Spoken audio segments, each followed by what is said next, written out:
As men, how can we be better protectors? They broke in to assassinate my father. How can you be a warrior and a Christian? Watching how humans react in life and death situations. God and his universe are conspiring in your favor. Masculine spiritual certainty is here to serve you. People will misuse power and strength and masculinity to do wrong. Masculinity is results driven. Men struggle respecting themselves because they're not doing respectable things. Power without a purpose is a problem. We have to choose to be a king under him. And we don't know who we are because we don't know whose we are. When the time to perform has arrived, the time to prepare has passed. Gentlemen, welcome to the Formidable Family Man podcast. I'm your host, Greg Denning. This podcast exists, fellas, to help you become the best husband, father, business leader, philanthropist, and man you can be.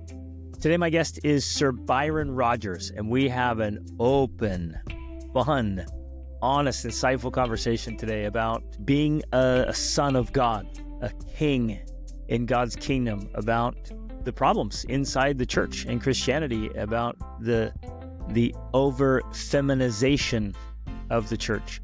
We talk about how to fit in his kingdom and in the church and in the world with real masculinity and real power, and what it looks like to be a husband and a father and a leader in the community with real masculine power.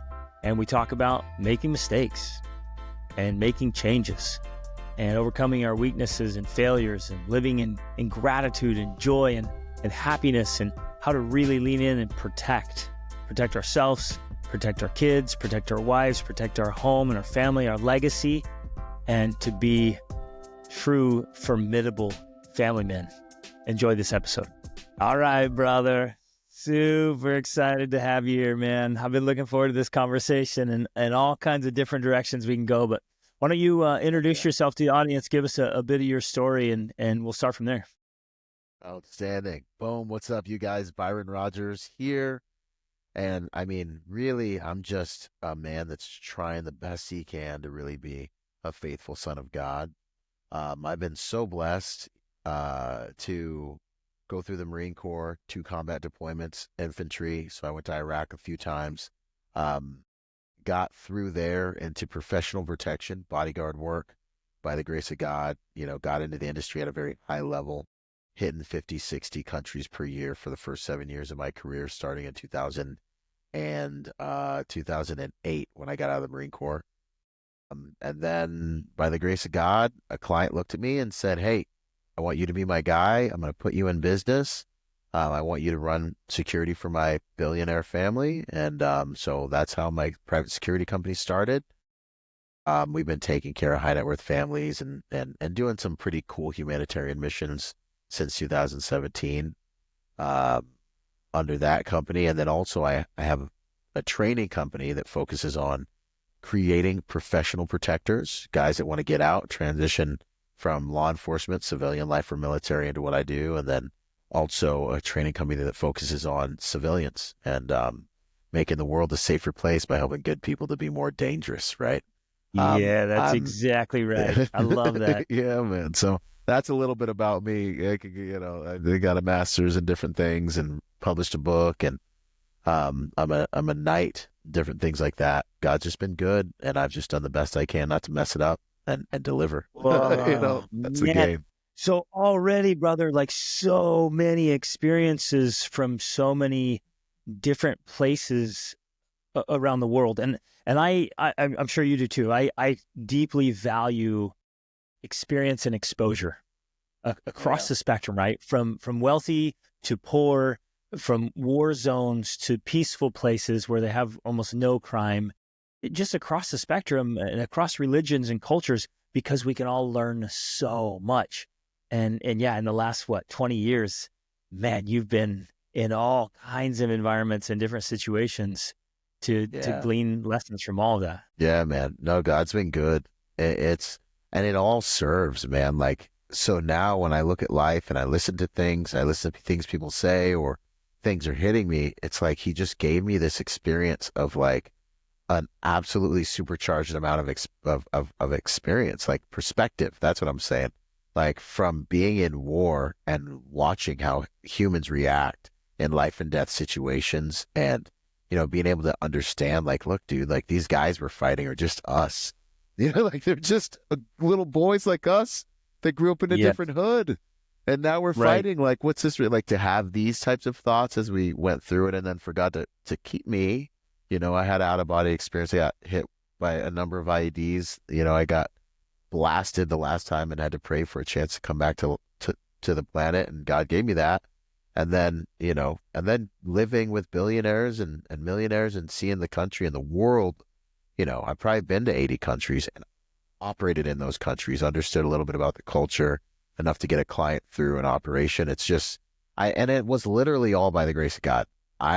My journey started out with me as a young man praying without being like, I don't even know where I can't depend on my parents. They're great people. I love them. I love my parents. Like to this day, I love my parents, but like they did the best they could. And that's the beauty and the tragedy of parenting.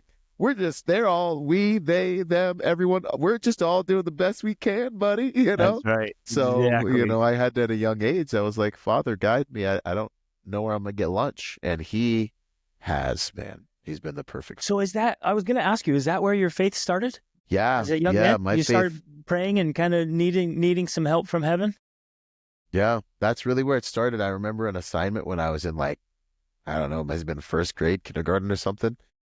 Not first grade or kindergarten, but I was young. And I remember them being like, hey, like, who do you look up for? Like, let's make a little picture thing of who the people you look up for. Here's some magazines and cut out pictures or and I remember being like, I remember feeling like maybe they're going to think I'm, like, I don't know if this is a socially acceptable. I remember feeling pressure because I was really struggling because I was like, my dad is a superhuman character. So like, my dad is like Tony Montana mixed with Donald Trump and like a big island guy, who's like successful in business, got shot at point blank range with a shotgun because he started the first private security reaction force. Like he's just that guy, not because he did that, but he got, so my dad's like this larger than life character. And I remember being like, well, that made it hard for me to look up to a lot of guys, and a lot of guys in church, I was like, seem like a nice guy, but like, I can't look up to you. And so I remember at a young age just being like, my Heavenly Father, the Holy Spirit. And my dad wasn't in my life, because, all the things. And I remember being like, Father in heaven, like, I need your help because I'm growing up with my mom primarily in Washington State. Dad's in the Bahamas. And that's when I started to look at the Holy Spirit as my father, my guide, my friend. And that's when he started guiding me. And Did I you could tell you like stories, man. did that have a major impact on the course of your life, or were you always faithful? Were you always dependent on him? Did you stick with it through the thick and thin and the craziness of it all? It's a beautiful question because people need to understand this. So the Holy Spirit was with me from the age of 5 when I heard his voice in an almost audible way and stopped my family from suffering an assassination attempt on my father. Legitimately was like sitting on the couch, like trying to go to sleep. The Holy Spirit was like, don't go to sleep. Go in your dad's room and lock the door. And I argued and was like, no, like I'm comfortable. I'm comfortable. I want to sleep on the couch. And lost the argument, of course, fine. If you're not going to let me sleep on the couch, I'll go in my dad's room. Little 5-year-old, And I remember this story with Samuel, like next time you hear that voice, say, God, I'm here, I'm listening.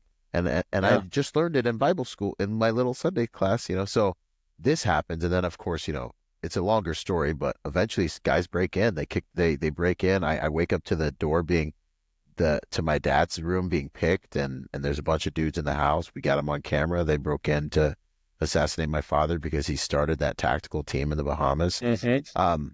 So having legitimate Holy Spirit guidance and experiences at that age, and then living my life, and God guiding me through my life. And then still, when I get through the Marine Corps, getting blown up, massive experiences with God. But then getting out of the Marine Corps, going into my God phase where I was like, I'm going to be God. Like, I'm going to meet my needs. Like, I still love you, Jesus. Like, check it out. Like, we're But cool. I got Like, this. I love you. I got this. But like, yeah, like I'm making my money now, like, and then God literally being like, hey, I get out of the Marine Corps and I'm afraid. And I'm like, dude, what am I going to do? How am I going to make money? How am I going to become respectable? I pray. God literally tells me what to do. He says, go to this bar, go to Hennessy's Tavern in Dana Point, become a bouncer. I'm going to make you a bodyguard. You're going to travel the world. Like, I walk into the living room. You know, my girl at the time is looking at me. I'm excited. She's like, why are you happy? Like, what are we going to do? I'm like, I know what's going to happen. I know this voice. I know what's going to happen. Yeah. And she's like, huh? And I'm like, I got to go bounce at Hennessy's Tavern. I'm going to become a bodyguard. I'm going to travel the world. She laughs at me, tells me I can't do it. I say the most Jesus-y thing I've ever said in my life, which I'm still proud of to this day. Listen, I know this voice. It saved my life in Iraq. All I ask is that when it happens exactly how I'm telling you it happens, is that you believe. It was a beautiful moment in my life. Dude randomly, not so randomly recruits me. This is going somewhere. Trust me, this is I'm kind of a long answer guy, but this is going somewhere. So God now gives me a stratospheric victory. 3 months into bouncing, I get recruited into one of the top EP details, protection details in the state of California, 50, 60 countries a year, top of the line detail. I'm 21 years old, way too young to be doing, not too young, but like, you know, and it's the favor of God in my life. I still had to go through my own, I'm going to do all the drugs, all the women, all around the world, trying to meet my own needs as a man, trying to be God to myself, and had to do that dance and fall and realize I'm not a good God and resurrender to him multiple times. To him. And then once I did, my life just even more just took off. Adventure more than I could have ever asked for. Yeah. Oh man, that's so yeah, God was with me, but I still did all the things. I'm chief among sinners, all the things. And he never left me. Never left me during all that. And it's, well, like hearing your stories, I tell people all the time that God and his universe are conspiring in your favor. Like he's opening doors and doing things like you couldn't possibly dream up the stuff he has in store. But like you said, sometimes we walk away from him. We're not conspiring in our own favor. And so he's ready to bless us and help us and guide us. And we're like, nah, I got this. And I'm over here like messing with sandcastles. Yeah, bro. Like playing God. Like my biggest issue was literally being like, Father, I can't live like how you want me to live.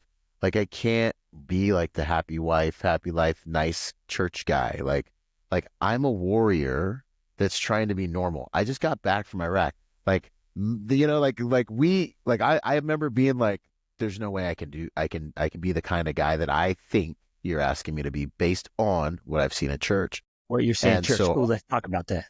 Keep going. Right? We'll dig. And so I remember being like, I need to go fast. I feel like a Lamborghini forced to drive in a school zone for the rest of my life. Like Nerf for the rest of my life. Like I'm going to kill myself like all my homies. Like this is, and I remember God being like, hey, I wouldn't ask you. A few things happened in there, but we'll get into it, I'm sure. I wouldn't ask you to do something that you were capable of. Like, and I remember being like, and he showed me the path that I was going down and the destruction that was there. It's like, you can continue to try to be God, but like, how are the people around you surviving you right now trying to be God? Like, and I just knew I'd lose everything. And then he was like, make room for me. And I just finally decided, okay, God, if you're God, this is going to be all you. I'm going to do things your way and we'll see what happens. And, and even in the men that I interview and talk with, there's a level of wholesomeness. There's a level of adventure that I could have never imagined, ever. You know, I live a reality that is above the natural, that is supernatural in nature because of that yielding and inviting in a supernatural father, which now I express that in the world. It's just the coolest thing. And it's not because of me, it's because, you know, of yielding to that. And I feel bad for any man that hasn't tapped into that, like real power, your real heavenly last name, like who you really were created to be. Yeah, it's so powerful, so beautiful. Hey, let's tap in to what you said there, because we get this image sometimes of what it means to be a churchgoer, to be in the church, to be a good Christian, and even at a young age, you were just like, oh man, I was like, guys, I can't do that. And it's so powerful, so important, because if that's our image, like if we look at that and like this is what it means, I'm Yeah. out. I'm Yeah. out. Like, this So isn't masculine. Like, I don't respect yeah. this. So how did you? Okay, first of all, what did you see and what do you still see, and then how did you resolve Yeah. it? How can you be a Yeah. warrior and a Christian? Yep. And what I saw, what I experienced, I told you guys my dad experience and concept. And then the reality that inside, I just know I was a warrior. Anointing, office, calling, everything in me has always been a warrior. And I've always been like, Father, how can I, is this a good thing? Is this a bad thing? Like, how can I even, how can this serve, you know? And he's been faithful to just raise me in Yeah. understanding the absolute honor it is to serve as a warrior. You can't just identify as a warrior. This is a path. But anyways, um, my my experience was dismal because church was super feminized. And so I remember always looking in church for men that I could respect, as both, you know, a warrior and also as a man of God. And I had a lot of trouble. And I did find, you know, one, and I grew up in Casey Treat's house, like in his home. This is a pastor in Washington State.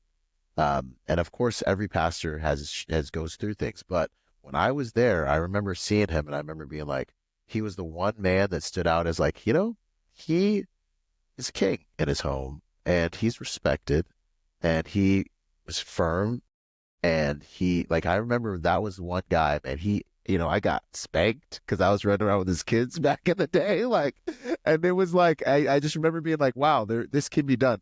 But you know, to make a long story short, that was what I ran from in church. I ran from all the other happy, Heidi ho, neighbor, happy wife, happy life, soft men that I saw there. And I was like, I don't think this is a place for me. And a lot of men do. And the way I reconciled that was two ways. One, my first client was a massive evangelical ministry. So I know church. Like I grew up in church. I was forced to watch 4 sermons every day before going to Christian school, before being at church Thursday for choir practice, Saturday, 3 times on Sunday. Like I had You were heard more all churches by the in. time I was a teen than most pastors. Like but it's been such a blessing, but I know the game. And then my first client being a massive evangelical ministry, I was at church all the time. I could see the business at church, all the churches around the world, and it culminates into a moment. Oh, so okay, so you were doing security for a big Big evangelical ministry. church. Yeah, ministry. Huh? Wow. And it culminates into a moment where I'm like, Father, I don't want anything to do with these people. Like, you can't trust them. They're weak. These men are like pathetic. I just came back from war. I see no one here that I could really respect. And he said, don't ever judge me based on humans again. And I was like, he's like, look at you. He's like, Yeah. bruh. He's like, Look at you there. it was like at the disgust, do you not know better? Have we not been doing this long enough? He's like, don't ever That is judge me so based on other awesome. people, on people's performance. And that was like, he was like, what we have is a relationship. Like, this is me and you. This is a relationship. Don't ever judge me on these people again. And if you're so good, bring that back to my body. That was the first thing. The second thing that destroyed all of that was I know the Bible. I read the Bible. And in the Bible, there are copious examples of mighty men of valor. Yep. There are Mighty men. There are copious examples of masculine, fearless, selfless servant leaders, all the way up to Jesus Christ himself. The only way you think that Jesus is a nice guy and not a good man is because you literally just haven't read the words in red. Like, you went to church and you listened to them tell you about how loving he is and how what they want you to believe about him. But he continually showed masculine forms of love and accountability and firmness and strength. People reacted to him as a strong man. The disciples, multiple occasions, are like, no, you tell Jesus we forgot the fishes. Or no, you wake Jesus up. There's a storm going on. No, you wake Jesus. And the authority he walked in is demonstrated in the scriptures. And my favorite verse, and no one asked Jesus a question in that town ever again. Yeah, I'm saying. Anyways, so I'm a long answer, guys. So let me know if you want me to like. A revolutionist, and he was a nonconformist and like contrarian to all the things that were broken and all the really, quote, righteous religious people. He's like, no, this is a joke. And his words were just blunt. It was one of my favorite things. He says he was an austere man. Yeah. And he was a man. I love that. Okay. So now you've come to a place where you feel comfortable being a very masculine warrior inside the kingdom. And does it ever make people uncomfortable? Yeah, it's not without its violence, which is great. And I've actually found that I have to deal with like a strong feminine resistance or a Jezebelian type of resistance in most cases. And so when I have been challenged in church environments, it's really not usually the man. The men usually find me to be, by the grace of God, find what I carry in the way out impact and atmosphere to be inspirational and useful. Sure. Like they want me to come in, like they're like, yeah, come on, let's do some stuff. You want to lead, you want to do something, you want to, like, they're like, let's join forces. Even if they don't carry that, it's the females, the strong females that just feel the need to try to knock that down. Because they want the need to challenge. They want the femininity, and sometimes they feel threatened by the masculinity. Yeah, 100% they do. And I'll do everything I can to prove to them that energy is here, that masculinity, that masculine spiritual certainty is here to serve you, is here to protect and provide and demonstrate God's glory in a way that only a man can by the glory of God. Love it. But I think what ends up happening is they start to worry about like their husbands catching a little bit of it, and they start to worry about all the, like, how are we going to stay in charge with these guys, man? They're out here just, and it's like, well, we're here to serve you in the way we were designed to serve you. And a lot of that has to do with leadership, but I have such a heart for it. My mom raised me, and I get it. They have their wounds, their fears, and their experiences. And so a strong man to a lot of them, validated through trauma, especially if they're still living through that, is dangerous to them. Well, right. And misdirected. Yep. Misdirected strength and rested. I love the word rested. It's WREST. It's twisted. It's distorted. So this rested masculinity, it's terrible. It mistreats women. So it gives them reason to fear. I've heard you teach that masculinity is proven by results. That we love each other on this one, man. It's so good. Expound on that. Talk about that. Because the one thing I'm always saying is like results don't lie. Results don't lie. I live by that, and I teach it all the time. Bro, I heard you say it the other day, and it inspired me, and then I went on a tangent about it. So you were like, my results. I was like, get them. Yeah. I personally think it's Jesus-y, man. It's super Jesus-y. By your fruit, you will know them. Yes. By their fruit, you will know them. I judge, but I don't condemn. You got pears going on, you're a pear tree. You got apples going on, that's an apple tree. Now, I'm not God. I'm not saying whether you get to heaven or not. But in terms of where you line up in my life, the level of the proximity I allow with me, my family, all these things, it's very much fruit driven. And so when it comes to masculinity, I also believe it's very much fruit driven. Based on results, we understand the principles that you're running are powerful or not. And as a man, one of the biggest things for me in Christianity was and one of the biggest problems I had with church was there was no power. There's no power. These people come into this building doing emotional P90X emotional calisthenics you know what I mean?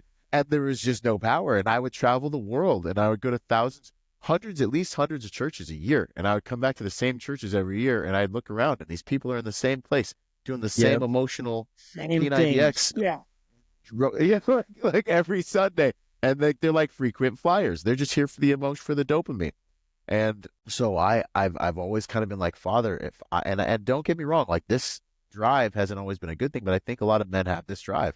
It's what drove me to drugs, and it's what drove me to working out. And it's what drove me is I need to know that what I'm doing is going to have an impact, right? Like I'm going to do what's going to help me acquire power. Now, in the masculine spectrum of things, understand power without a purpose is a problem.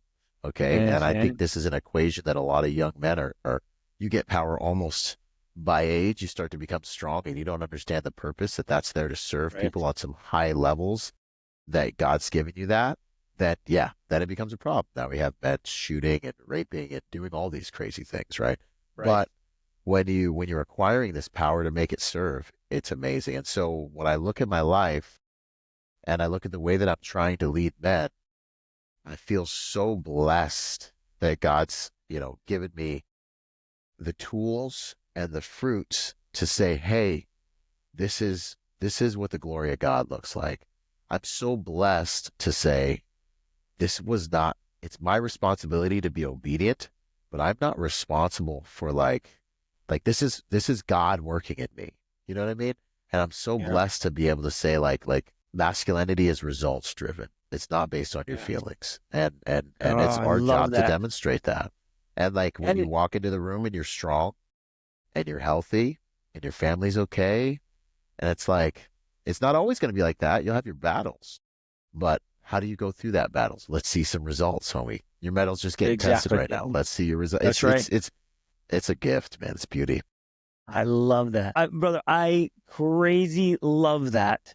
Well, and that's my whole thing is the formidable family man, and to be Yeah. formidable, to be powerful, to be dangerous in the best way possible. And even some of the things you were just mentioning there is like people will misuse power and strength and masculinity to do wrong. And because that very thing exists, you and I, we have to be powerful to protect. We have to be powerful to serve. We And have we to be have to formidable and dangerous. and 100%. And we have to rebrand it for Christianity, I believe.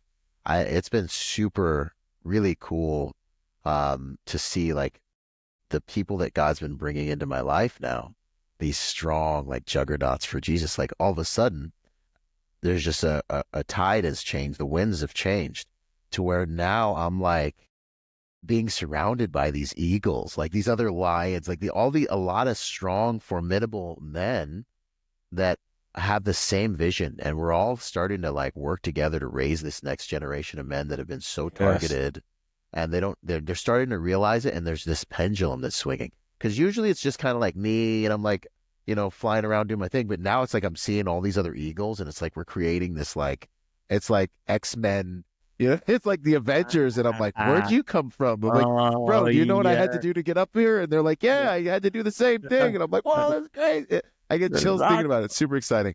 But we're Same. rebranding it, man. This is I think now this brand of masculinity is what the glory of God looks like in a man, The Bible says glorify God in your body. Like be fit, be not conformed to this world, but be transformed by the renewing of and like we're transformed, like that soul issue, all these soul things, you have to work them out and gain the dominion God has over them, and operating by the Spirit. If you haven't built your spirit, if you're not walking with God and at that level where your spirit man is mature, you're not really a fully developed man. And I served with men that are better than me that both died in Iraq, but also took their own lives. When we're talking about macho masculine stuff, I lost more friends to the civilian aspect of life, to the civilian sector than I did in combat. And to me, that was one of the biggest indicators that being a real man it wasn't just because I went to war. It had to do with how I developed into my soul, mind, will, and emotion realm of life, which is where you find the difference between strength and power, right? My physical body gives me strength. Cool. This house is safe because I'm here on some levels. But then in the soul realm, I start to realize that I have power and influence as I build businesses and unify men in a certain direction. And then that spirit level, man, when now you have authority in the earth and God gives you the power to get wealth, to succeed, to protect your children from those nightmares, to shift atmospheres. And if you're not walking in maturity in all three of those levels, man, I can't. You're You're missing an out and you're unwhole man. underdeveloped. You're Yeah. an underdeveloped, bro. You There's levels, will man. It's just beautiful. super appreciate this. So the logo I created in this whole framework it's the triple trifecta, right? It's the ways to win. And the first one is fitness, but it's not physical fitness. It's mind, body, and spirit. It's like you've got to be mentally fit and character and emotions. You have to be spiritually fit, right? The integrity, the growth, the 100%. connection and relationship with God, and you got to be physically fit. It's the whole man. And if you leave one off, you're going to miss it. Like, it's not going to work.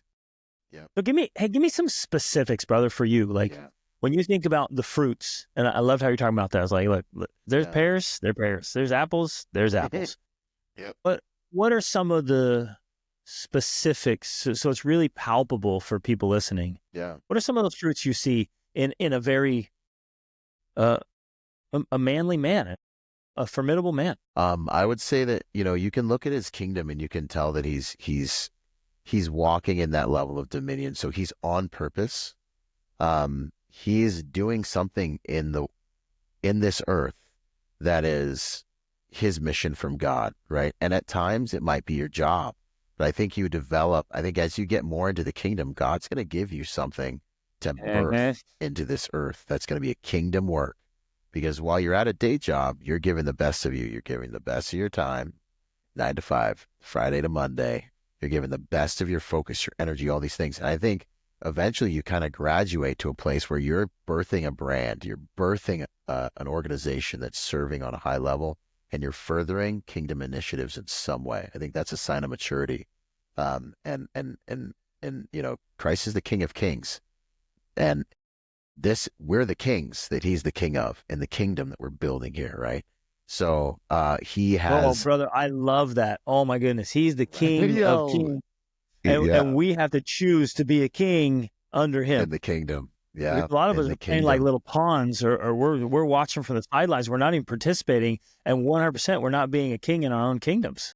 100%, man. And we're afraid to step in because we don't know who we are, because we don't know whose we are, and we don't know the authority that he has for us, man.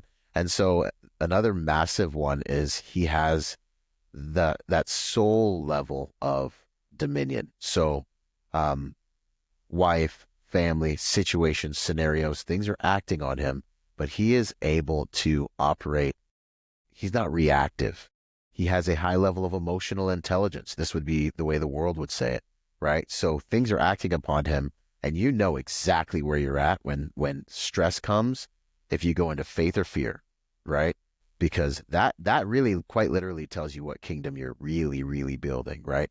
Are you playing it safe? Are you protecting yourself? Are you protecting your ego?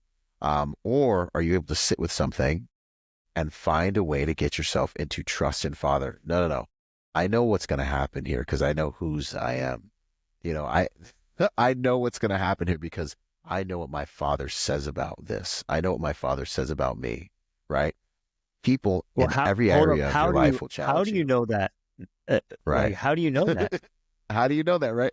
No, because you're doing the work, the spiritual disciplines, man, spirit. And so we're talking about implementation, so on that soul level, the spiritual disciplines are what you read the word, which is helping you identify and understand and integrate the character of God, demonstrations of the power of God, the patterns of masculinity with God. As you see, like I read the Psalms all the time, and I'm learning from David and his heart posture towards God and the way that God works with him and his imperfections and what God says. Like, the word is so awesome because it's literally like in a book. This is God, right? And then you're praying and you're worshiping and you're having contact with him, which is giving you proximity to him that you can... The way I interact with my wife is informed by the way I see God interacting with me as he's helping me become a better man as I'm struggling and with our children.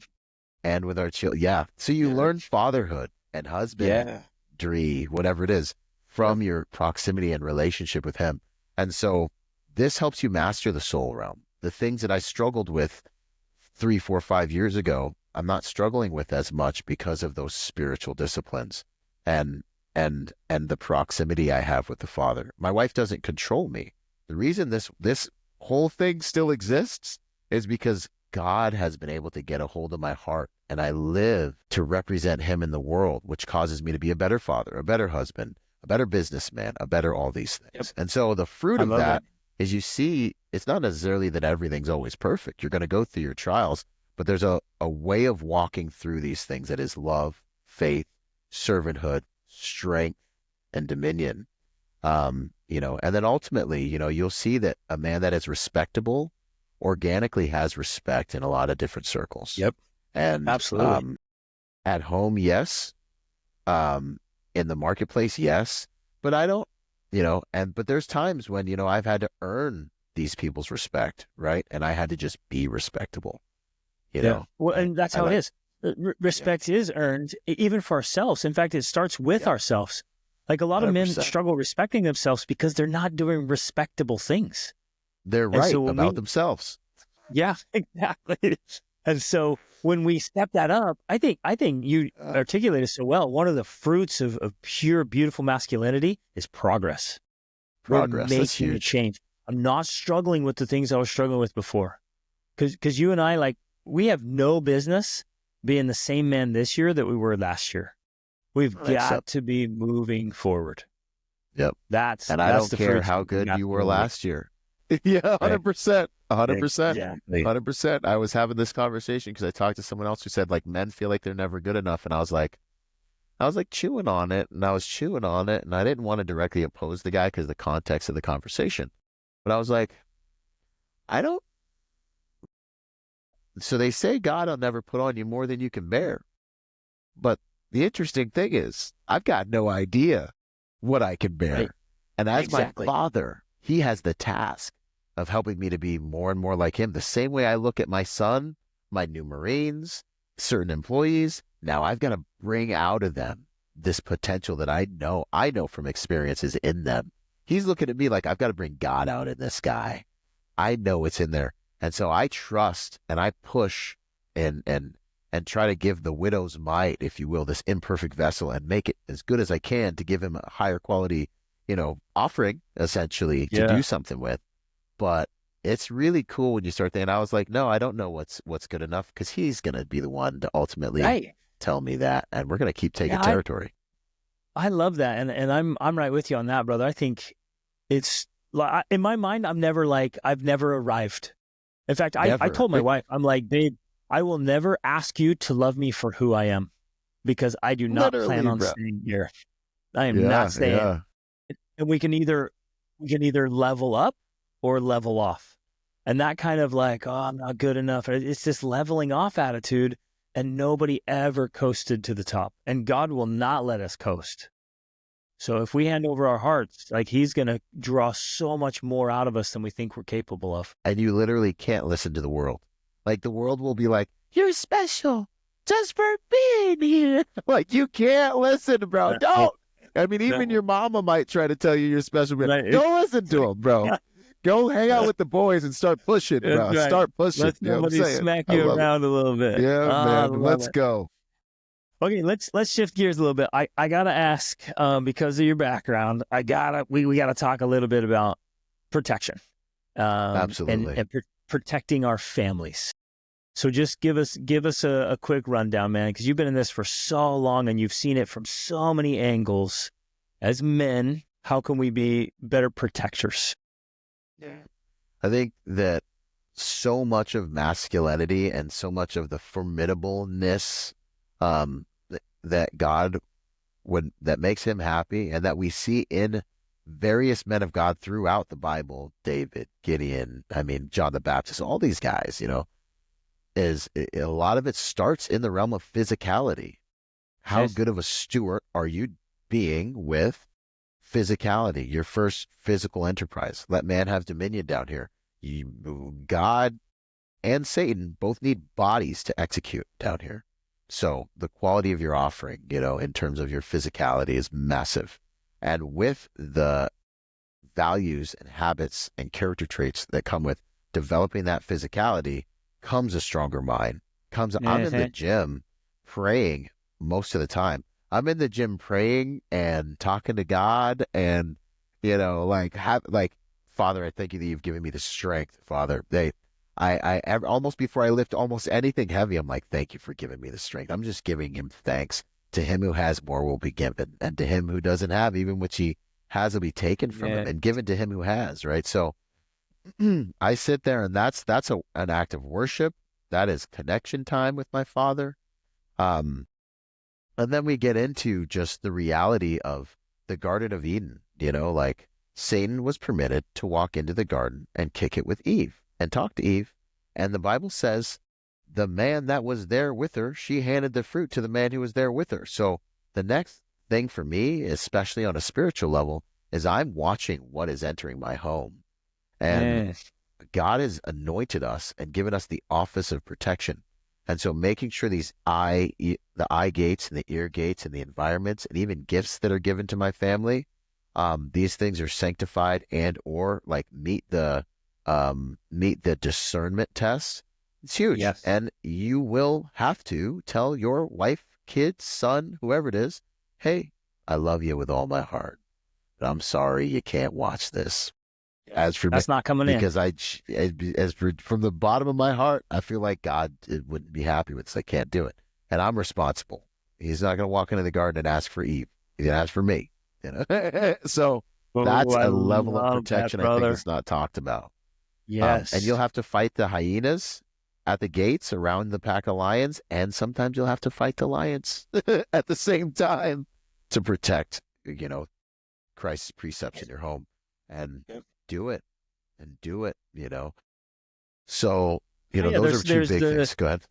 those are the yeah, and even the Bible talks about that. Fear the things that can hurt the body, but fear the things most that can hurt the soul, right? And that's true. We have to be protecting the media, the content, the attitudes, even the fighting, the dynamics in the home, the family legacy, all that stuff. There's a lot of men could use some help with the physical protection. Practical. Right. The practical, and it comes with skill sets. You know this because you live it and you teach it. Right. Let's talk for a minute about skill development. Like if you pick a skill and you want to acquire a skill, talk about the price tag that comes on a skill. Yeah. And I think having a realistic understanding of that is massive. Like a lot of guys will get into the gym, martial arts, whatever it is, and they'll act like they'll want to see results. And the reality of this game, competitive shooting, whatever it is, the reality of anything, and when it comes to skill building, my advice is just choose to do this for at least 5 years. Understand that mastery is going to take about 10 years, and just be a white belt, man. Be a white belt and create and act from that space, So with my skills, I've moved through the hand-to-hand stuff, but what I've really been into a lot is just the competitive shooting realm. And I'm a pretty decently qualified competitive shooter, but as I've been submitting to that process, there's no way to rush. You just have to play your position, right? Same thing as in the gym, same thing as any of these skills. You have to go on a mature pathway to progress and understand where you're at. If you get in the gym and you start trying to lift too much weight, you're going to injure yourself. If you get out there and you're in competition and you're trying to go too fast, you're not going to hit any of the targets. If you get on the mats and you try to operate at a level you can't operate, it's going to be a rough day of getting choked out. And, and you're going to learn, and that honor system in that dojo or in that mat room is going to go on ahead and make sure you understand where you really, really are. But what's so precious about these places where skills are developed is they keep you honest. They keep you honest because 315 pounds is always 315 pounds. When I go to the mats, I'm going to know where I really actually stack up. When that beeper sounds and I get done running my string of fire, I'm going to know this is how accurate and this is how fast you were how today. Fast. Exactly. And the reality is, this is what protects you from arrogance. And arrogance is inaccurate confidence. Confidence comes from experience, and experience with yourself and your God. And these places make you a real man because you become accurate in your understanding of who you are and what you can do. As long as you stay in it, you keep getting a reality check, right? Because none of us live at the level of our hopes. We live at the level of our habits, right? So I can think I'm so fast and so strong and I'm so tough, and then man, I can just get smoked. Yep. And it's not even a bad thing, man. It's like when you're really in it, you start to appreciate it. You can go to the mats and get wrecked, and it's a whole nother love language. It protects you against being arrogant, but you're still light years ahead of everybody who didn't go get choked out that day. That's You know what I right. mean? Like, there's two types of people that have mouthpieces and people that don't. And there's a That's right. version of you get to know when you step into these places. And it's not a version of you already know if you don't step into these places. And you want to get to know this version of you before you're on the streets finding out about this version of you, right? Yeah. And so Yeah. this is That's the path to becoming formidable. Yeah, man. You want to you want to have all your weaknesses and exposed. You want them all exposed in a safe place, in the gym, not on the streets when there's higher stakes. One thing that comes to mind as you're talking about this is just sheer volume of reps. I mean, the amount of rounds that need to go through your firearms to improve proficiency and speed. Yeah. The amount of drills we have to do until it becomes automatic. Volume matters so much. So much, because the maturation process happens in volume. The amount of times you got to get choked out and the amount of times you got to shoot, the amount of to really even be able to have a mature conversation about the tool, the capability, or the skill. And I would also, not to go too far back into the spiritual, but that's what I learned this multiple times with God as I've gone through desert periods of my life where I've been relying on him. Every time what he's doing is he's helping me understand the dependability of his identity and thus my ability to impact reality with him.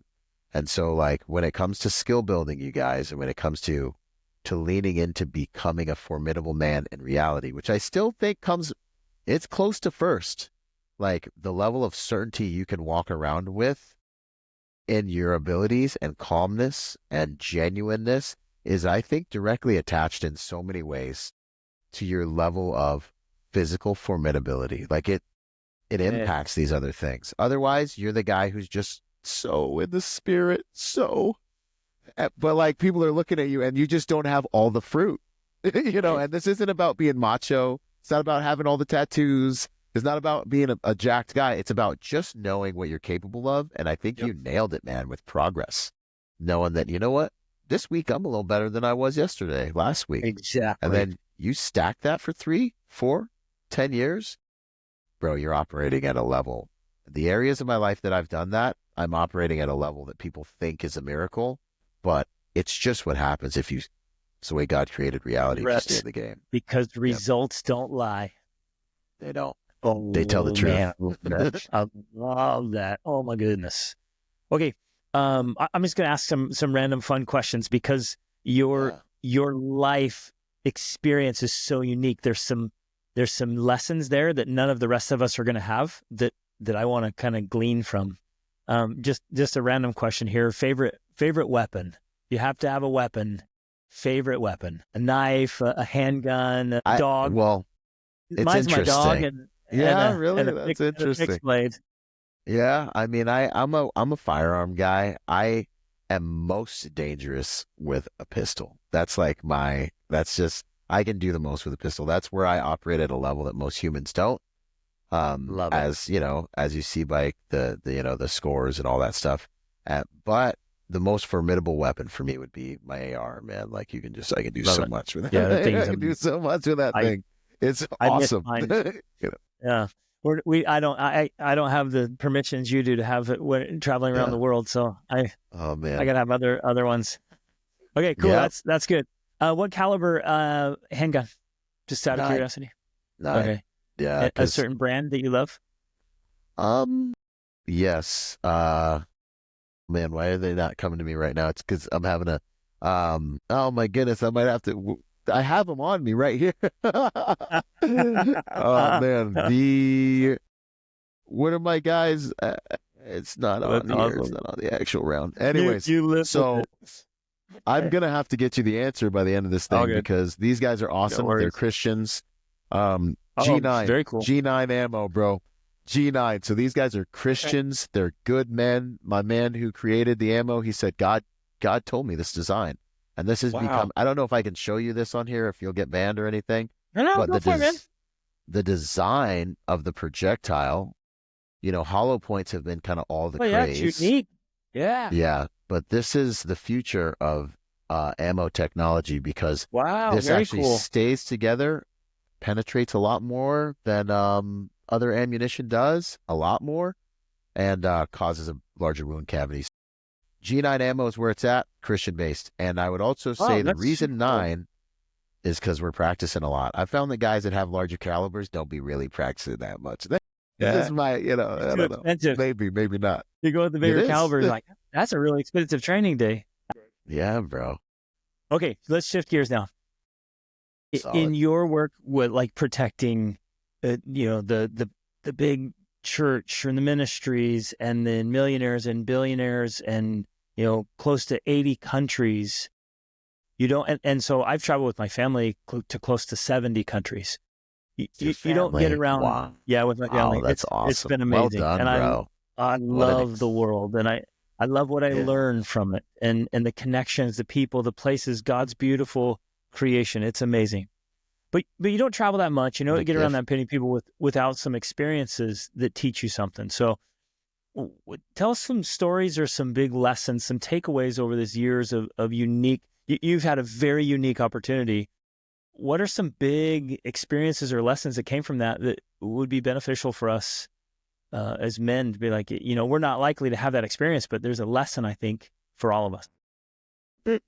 One of the biggest ones that comes to mind pretty instantly is just culture. Like no matter what the culture is. So the sense of right and wrong, I think is in the heart of every man to a certain extent. But culture is a crazy thing.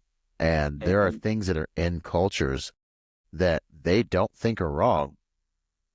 And you just have no idea. And so, like in Iraq, we're clearing houses, and there were a couple times where we would, go out the back door and clear the rest of the yard. And there'd be like a kid on a string out there starving, getting eaten alive by flies. A kid, not a kid, like a infant, just out there, just getting eaten alive by flies because he'd been starved to death, suffering from brain damage, and we'd be like, how can they explain this? And so, you go back in the house and you're trying to save this kid's life and you're just like, what's going on? And then the Iraqis are like, what's up?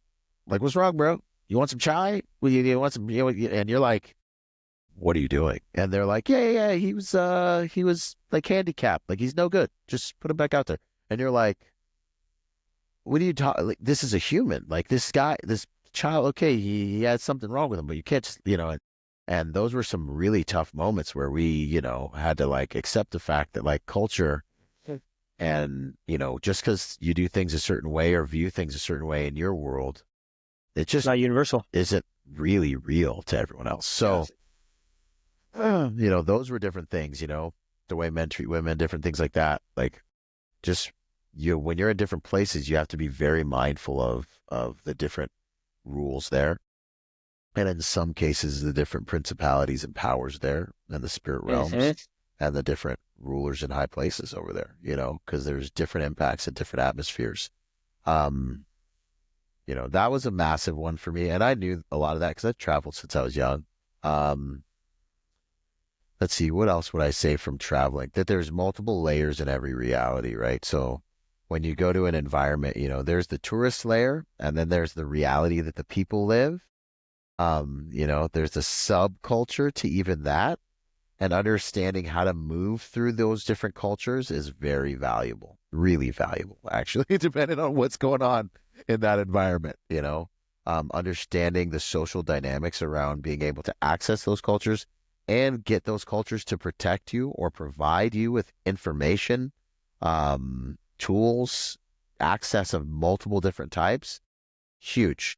And I would say Massive. that the currency that is probably the most valuable in any culture is respect and honor.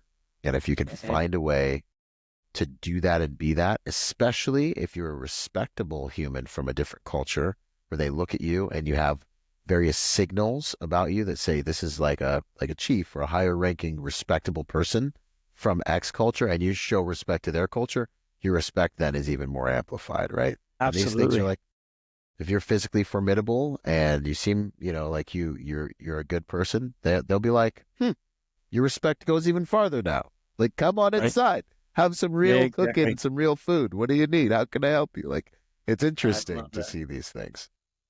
Oh, Yeah. there's beautiful experiences, and then there's sad ones. Man, you're exactly right about the layers, and I would say this is probably in every society and every culture. Yeah. You don't realize it unless you're keenly aware of it, but you're Right. walking through layers. There's like the way to see it is like the cruise ship stops and they've put up this little facade, and you're like, oh, Yeah. this is great. And 2 streets back, it's like where all the people really live. Yeah, And where then they two really streets eat. beyond that is where the crime is happening. And there's those layers of the facade, and then society, and then there's the darkness. And I've been able to help in some situations to try to rescue people and bring people out of dark places. And you literally arrive and go, through the layers to get back to those spots. And I think it's important for all of us as men to know that it's not obvious unless you're looking for it, but in every place, in every society, we are looking at layers. Yep. And to be aware of that. Yep. And then to realize, I think in a lot of cases, God's developing you to operate whatever layer that he wants you to operate at. Like that, like if you're getting given more strength, like if you're developing strength and you might be getting called to a place where you need to fight more formidable enemies, darker areas. 100%. Like you might have to slay a dragon. Like that's where we're going. You know what I mean? Like by the Yeah, grace of God, for sure. he might be Yeah. putting you in a position where, like if God's building your faith and calling you closer to him, and you're finding that you have to kill the lion, and then you got to kill the bear and all these different things at work, like that's because Goliath is somewhere in your path, bro. And God's preparing you. And so, that's why You better have that slingshot ready. You yeah, better be bro, like perfected with that stone. that's real. You could have just got anointed to be king of Israel, but you better go back out there and tend those sheep, and you better practice with your sling.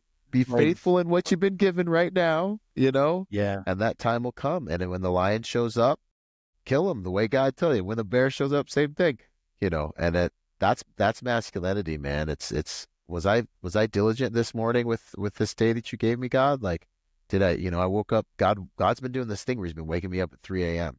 So, and it was really cool. Like last week, it was more about warfare, and I would feel like a quickening in the spirit, get up, pray. And then this week, yesterday, it was like that too. There was something, boom, 00 in the morning, like on the dot, like surgical. I was like, okay, cool. And then this morning, I was like, dude, are you going to let me sleep tonight? And then this morning, it was totally a different vibe. Yesterday, it was like, burn the house down, pray, time to get into it, get deep. This morning, he was like, hey, man, want to hang out? Like, it was like, I know it's early, but like, good morning, brother. Like, want to just kind of hang out a little bit? And I was like, it felt very optional, and it was gentle. And I was like, yeah, I mean, yeah, let's get, man, I'll seek your face, man. Let's go. And every time there's a gift in there, so I don't know. It's the best way to live. I love it. I feel like you were just saying, I feel God is calling me and calling many, many men to become assets, to be useful, to be helpful, to be prepared. And so I'll tell a quick story. I was doing triathlons for a while, and then we moved to Costa Rica, and I didn't know they were doing them. So I kind of took a break, and I was still, training, but not hard. And so then my buddy called, he's like, oh, there's this Xterra triathlon you want in? I'm like, of course I'm in, let's go. And this thing just wasted me, just beat me. I was not prepared. Oh man, big long swim in the hot, humid jungle, the hardest bike ride I've ever done in my life. It was brutal. My legs all cramped up, my hamstrings were seizing in Charlie horses, and I get back to the running station. I'm trying to put on my shoes, and my legs are all cramping up. It's terrible, and I'm trying to run. I feel like I'm running on noodles, and I fall down, and both my legs just seize up, and I was done. Like, I was cooked. I couldn't even finish the triathlon. While I'm laying there, this message just comes from heaven. Yeah. When the time to perform has arrived, the time to prepare has passed. What? And I try to live by that, and I try to share that message. Like, we need to be assets to our wives and to our children, to our communities. And when the time to perform arrives, the time to prepare has passed. And so we need to be up and diligent in being ready, capable men in God's quiver, ready to be called to his purposes to do good. This is so big, man. And I'm right there with you, man. Like, I'm right there with you. Like, I'm training for a moment, and I know I'm going to know when that moment is. And the really cool thing is, like, you're tithing, like you're investing all these micro moments. Like, I'm at the gym this morning. I'm on my knees this morning. I'm at the gym this morning. And these are all the moments. It's really interesting. It's like, these are the moments that make all the difference. I remember when I was going to war, like I was in the gym, I was training, I was out with the boys every moment I could, but this is what I'm doing now because this is the war that we're engulfed in right now. And these moments, sowing, continuing to sow, like, all right, we're going to go hit the range. All right, we're going to the mats. All right, I'm on my knees.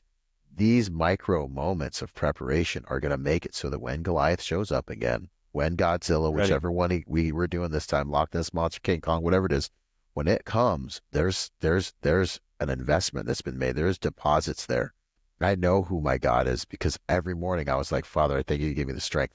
Father, help me to do this. And when things show up in the house, by the grace of God, we've been able to cast them down and cut them down. When financial things show up, like we're constantly using this muscle of faith. We're constantly developing this experiential relationship with God so that there are deposits there. And in my experience, this is how God's preparing us for this massive moment. And so that when that moment arrives, whether I'm at 7-Eleven and there's a shooting, or I got to get my family or my clients out, or it's just the next war or whatever happens, there are deposits that were made, man. And I love what you're saying, dude. I was saying the same thing this morning in the gym. I was like, I'm training for that moment, but I'm not letting any of these moments pass me by. I'm working the muscle of stepping in, and so God has something to work with on that day. And it's the widow's mite, giving the best I got, him giving me a little bit more. And when the day comes, it might be a sling and a stone, but that's what he's been sharpening this whole time. Exactly. Yeah. And then the same thing is true with our marriages and fatherhood. Like literally what you just described there, making those deposits, showing up in those moments, being there for our wives, refining ourselves to be better listeners for her and to be better examples. I was just thinking about, we all need to be asking ourselves the question as fathers, like, is my life worth emulating? Because that's exactly what my kids are doing. It's so good. I was kicking that around today. I was like, you guys, and you already hit this once. I was like, you got to be respectable. Like all this, like your wife and your kids should be watching you, the way you live and the way you romp around the house. They should be like, this guy, like, I can't do what this guy's doing. Like this guy, he's the first one up. He's working on himself, the way he's reacting, the way he's fasted, the way that he's waking up in the morning, the way he's putting in work, the way he's, one of the most beautiful things in my life is my wife has watched me because all I've had is the Lord. So I feel like I have an advantage, but like all I had growing up was God, like helping me figure out where I'm gonna get lunch, like, and walking me through these things. And Same. so like, now it pays off so big, and blessed are you guys who haven't had that believe and that still walk it out, like I feel so fortunate for having it. And so now the most beautiful things is my wife will hear me declare things and she'll see us get challenged by things. And I'm like, well, God's going to work it out. And that means something now. And so now she gets to rest in the peace that passes all understanding in the eye of the storm from seeing that demonstrated. And so what I'm saying is let your family see you use these tools of prayer, supplication, fasting. Be the first example of how to worship God in front of them, demonstrate this spiritual walk and let them see the fruit of that in you. And then, and it will make all the difference, man. They should be watching you being like, I can't be like that guy. That's my dad. Beautiful. Like I'm following this dude.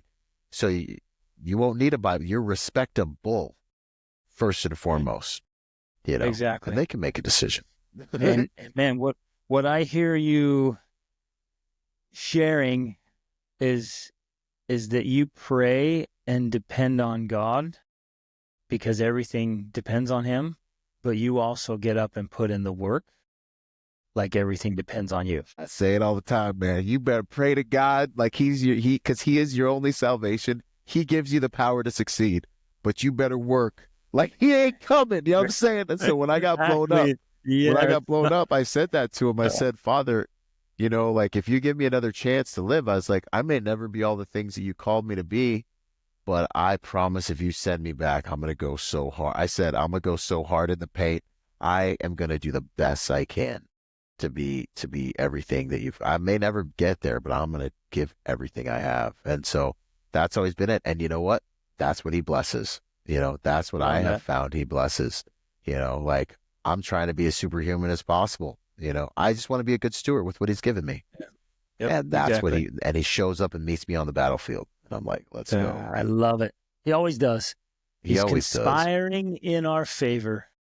Yeah. I love all that. Things work together. Okay, brother, this has been so awesome. I appreciate you so much. This has been a blast.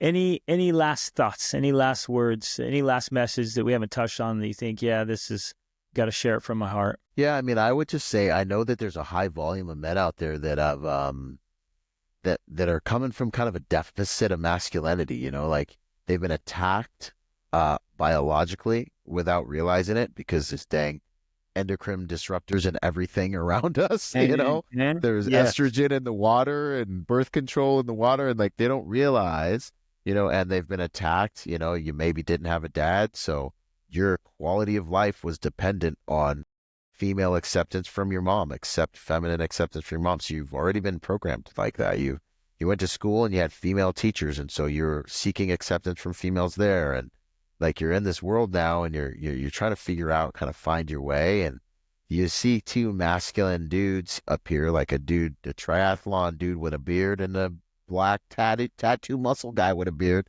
and you're looking at us like, how could I ever be these guys? Like, this is so far from, and I just want you to know, man, like we all had to start somewhere by the grace of God, and there's no shame. You nailed it, Greg. You said progress, man. This is such a massive metric for how you're stewarding what you've been given as a man. So whether you're 300 pounds and 50 pounds, whatever it is, or you're just the smallest, weakest guy that in your mind that you come across, get started. Don't despise small beginnings, like the Bible says, and get in there and let God show you what he can do with you. I was a little fat, dyslexic mama's boy who I never, like, nothing was easy. I was not the fastest guy in the Marine Corps. And I remember just being like, well, I may never get there, but I'm gonna give it my best, and I'm gonna come back here tomorrow, and I'm gonna give it my best. And God is he just gonna see me giving my best till something happens. And then 5-10 years, you look back and dudes are looking at you like, how did you get this skill, this competence, these results, this fruit? And you're like, well, I guess I stayed in here long enough to be that guy what people are asking questions of now. And that's the magic, dude. So don't despise small beginnings. Just get in there and work on whatever the thing is that pains you the most. Do the thing you fear until the death of fear is certain. By the grace of God, you'll get there. Oh, amen. Amen. That is awesome. Okay, I'm going to put in the show notes, I'll put all kinds of links and everything, but where do you want people to go to connect with you and learn from you, get into what you're offering? Awesome. I'd say Instagram's the best place. That's where I post everything first, really. Do the most lives. So Byron Rodgers Actual. Rodgers with a D, BYRON RODGERS _actual. Perfect. I'll throw that in there. Brother, I look forward to the day when you and I can get on a range and pull the trigger together and have some fun and do some other cool stuff. Connect with our families. Love you, brother. Thank you. Thanks for being here, man. Thanks for what you're doing and the message you're sharing and how you're leading and being a man and honoring God and showing men how to do that. Thank you so much. Hey, thanks for having me, Greg. It's an honor to be here. And what a ministry, man. I'm just so blessed by knowing how I had to grow up with God leading me, and then seeing like guys like yourself doing these things. It's just so exciting, man. God is good. Thank you. It's awesome. It's a good work.